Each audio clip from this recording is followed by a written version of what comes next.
ভারতের প্রধানমন্ত্রী নরেন্দ্র মোদীকে আমন্ত্রণ জানিয়েছেন মার্কিন প্রেসিডেন্ট ডোনাল্ড ট্রাম্প।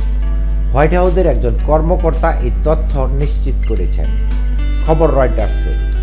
প্রতিবেদনে বলা হয়েছে, যুক্তরাষ্ট্র থেকে 205 জন অবৈধ ভারতীয় অভিবাসীকে নিয়ে মার্কিন যুক্তরাষ্ট্রের একটি সামরিক বিমান রওনা দিয়েছে। এর কয়েক ঘন্টা পরেই মোদীকে আমন্ত্রণের কথা নিশ্চিত করেন হোয়াইট হাউসের ওই কর্মকর্তা। কয়েকটি সূত্র জানিয়েছে, ওয়াশিংটন ডিসিতে দুই বন্ধুর বৈঠক হতে পারে। সূত্র জানিয়েছে, মোদি ফ্রান্স সফর শেষ করে আগামী 12 ফেব্রুয়ারি সন্ধ্যায় ওয়াশিংটন ডিসিতে পৌঁছাবেন। এরপর 14 ফেব্রুয়ারি পর্যন্ত সেখানে থাকবেন। আমেরিকান কর্পোরেট নেতা ও ভারতীয় বিভিন্ন সম্প্রদায়ের সঙ্গেও তিনি দেখা করবেন।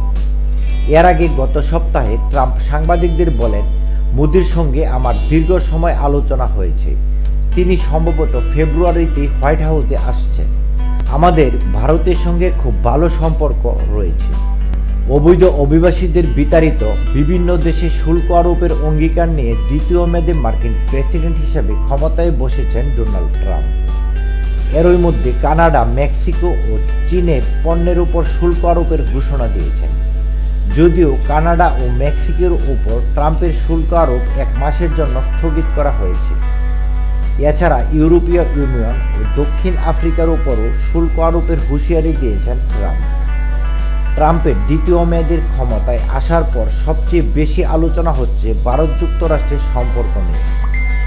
ট্রাম্পের প্রথম মেয়াদে ভারতের সঙ্গে যুক্তরাষ্ট্রের সম্পর্ক চমৎকার ছিল। বিশেষ করে ভারতের প্রধানমন্ত্রী নরেন্দ্র মোদীর সঙ্গে ডোনাল্ড ট্রাম্পের সম্পর্ক ছিল চোখে পড়ার মতো। তবে ট্রাম্প দ্বিতীয়বার ক্ষমতায় এসে অবৈধ অভিবাসী ও শুল্ক আরোপের যে ঘোষণা দিয়েছেন তার মধ্যেও ভারতও পড়ে। তবে পরিস্থিতি সামাল দিতে এরই মধ্যে অবৈধ 18,000 অভিবাসীকে নিতে সম্মত হয়েছে ভারত। যুক্তরাষ্ট্রও ইতিমধ্যে ভারতীয় অভিবাসীদের ফেরত পাঠানো শুরু করেছে। অন্যদিকে বাণিজ্য যুদ্ধ এড়াতে ভারত এরই মধ্যে যুক্তরাষ্ট্রের বিভিন্ন পণ্যের উপর শুল্ক কমিয়েছে। ব্লুমবার্গের প্রতিবেদনে বলা হয়েছে, যুক্তরাষ্ট্রের সঙ্গে বাণিজ্য যুদ্ধ এড়াতে ভারত অন্য দেশের তার তুলনার চেষ্টা করছে। নাম প্রকাশে অনিচ্ছুক ভারতীয় কর্মকর্তারা বলছেন, ভারত যুক্তরাষ্ট্রের মধ্যে বাণিজ্য, প্রতিরক্ষা ও তথ্য প্রযুক্তির শেয়ার সম্পর্ক জোরদারে তারা আগ্রহী।